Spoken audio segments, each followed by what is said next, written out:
Hallelujah. Like chỉ chiếu thì hui vi chẳng tia. Ibu ye te vi chỉ hung đơn chiếu phải phụ chiếu tao chơi ibu phải mi ibu chơi mi đi nói.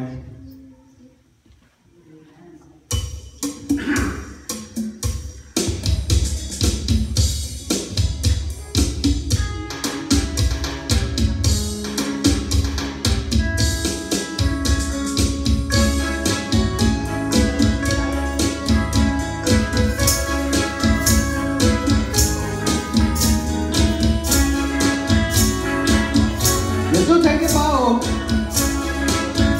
lỡ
Hallelujah.